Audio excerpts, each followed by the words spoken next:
Healing is not a destination, it's a journey. And boy, has it been a rough journey so far. Hi, my name is Naomi and welcome to the Hopeful Romantics Club. Today we are digging deep. I'm scared. We are going to talk about trauma, but trauma from things that didn't happen. And I'm going to share my personal story of how feeling unseen as a child has affected my self-esteem as an adult. And this past week has truly been very rough.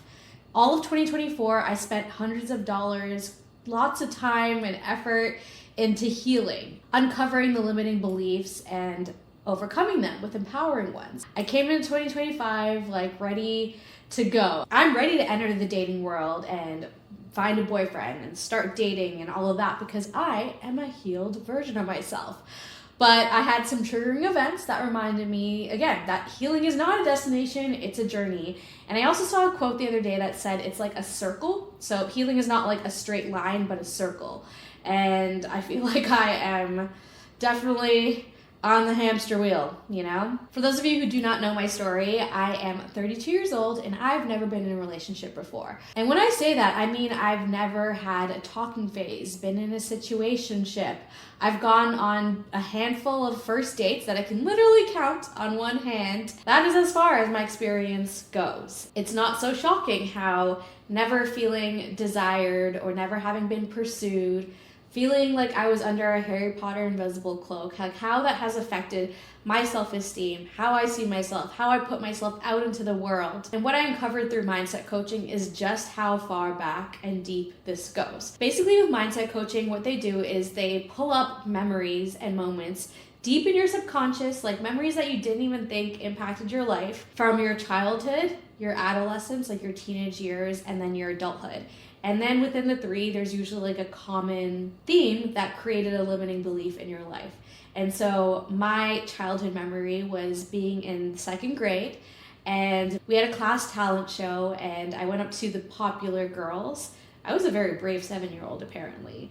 And I asked them to be in their group because they were doing the Spice Girls and I am of course a huge fan. And I remember the lead popular girl looking at me and being like, we already asked Allie, but if she says no, then yeah, you can be in our group. Well, Allie ended up saying no, so I was in their group and I did a great job. I showed up, my outfit was super cute. Then the memory from high school was from when I was in 10th and then 11th grade. In our high school, we had a program called Comtech where we would run the school's weekly news show. And basically you're supposed to take Comtech in grade 10. It's one semester.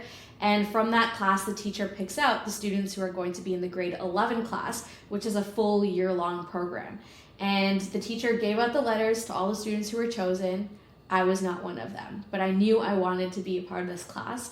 So I went up to the teacher and I simply asked him and he said, sure, you can be in this class. I ended up in the class and truly thrived. Like, this is where my true talents, I mean, it's not a shocker that I'm a content creator now, but it's definitely where I discovered my talent for talking on camera and storytelling and all of that. And even my teacher was like, yeah, you're one of the best students in the class. Those are just two of the few stories that kind of came up, but the common denominator between all of them was that I was unseen. Nobody saw my worth right away. I had to ask, I had to pursue opportunities and only then prove myself for people to see my worth and talent. And so that's why I'm really struggling when it comes to intentionally dating and why I was very passive in my dating for my entire life, because this is the one area where I just wanted to be pursued, especially as someone who's a shy introvert, to have to make the effort to smile and make eye contact. Or a lot of my extroverted girlfriends are just like, yeah, I was the one who walked up to my boyfriend or my husband and started the conversation. That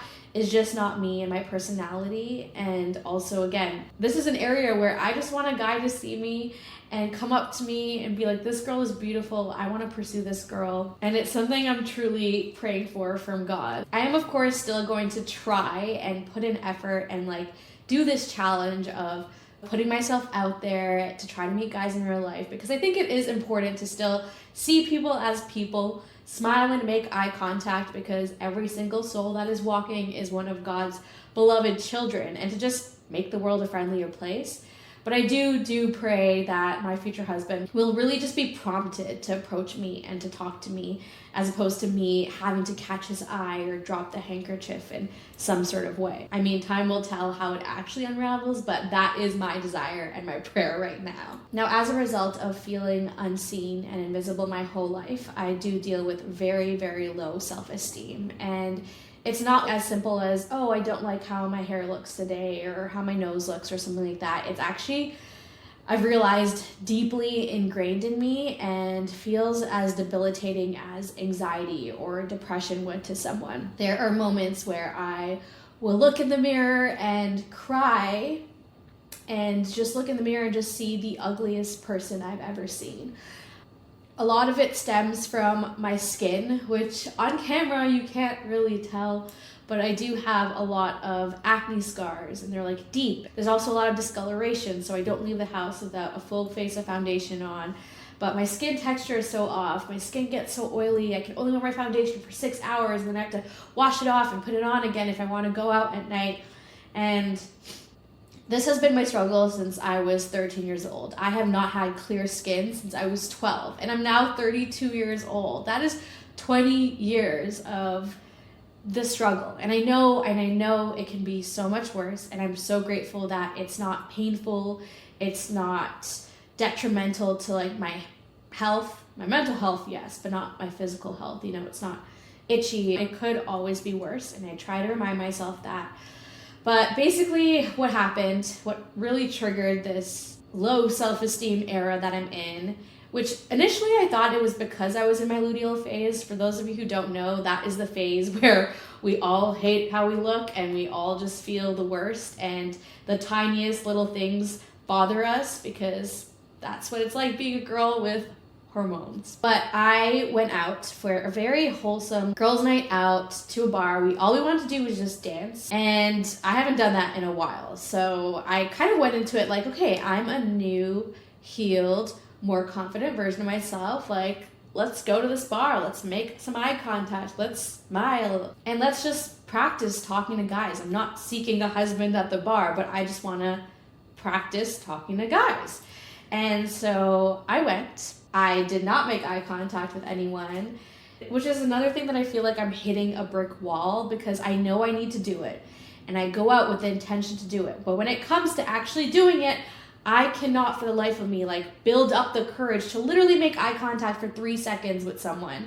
And I keep praying to God for supernatural courage and boldness, and still nothing has changed. So that's also something I'm grappling with. But anyways, I went out, and basically what has happened to me my entire life happened again, where every single girl was approached but me. And of course that made my mind spiral and tell me that it's because you're ugly, like you're undesirable. No guy wants to approach you because look at you. Like, that is literally what my mind would tell me every time I would look into the mirror.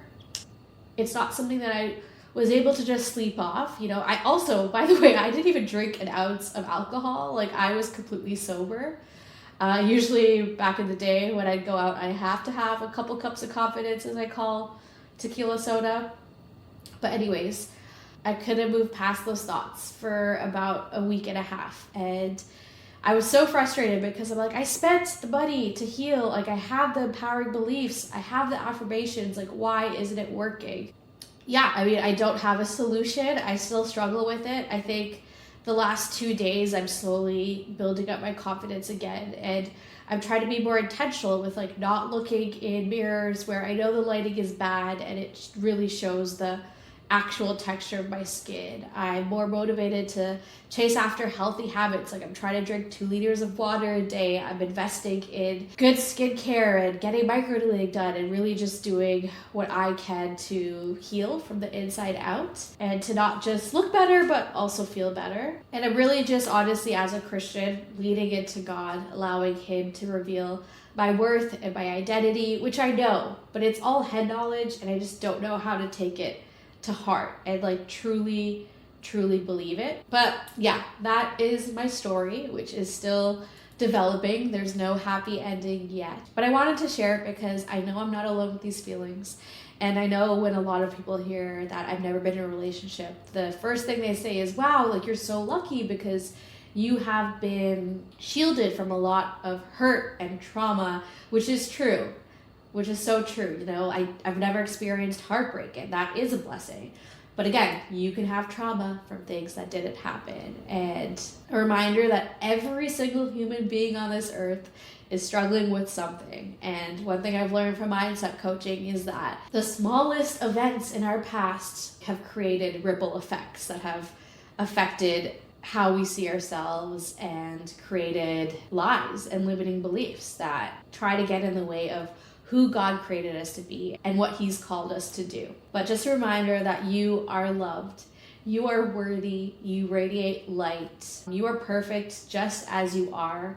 That is something I'm constantly trying to tell myself, and God's constantly trying to reveal to me. I'm not going to be perfect and worthy when my skin is clear. Like, I am perfect and worthy as I am with my acne scars and all of that. So yeah, thanks for listening to this week's episode. I'll talk to you guys in the next one.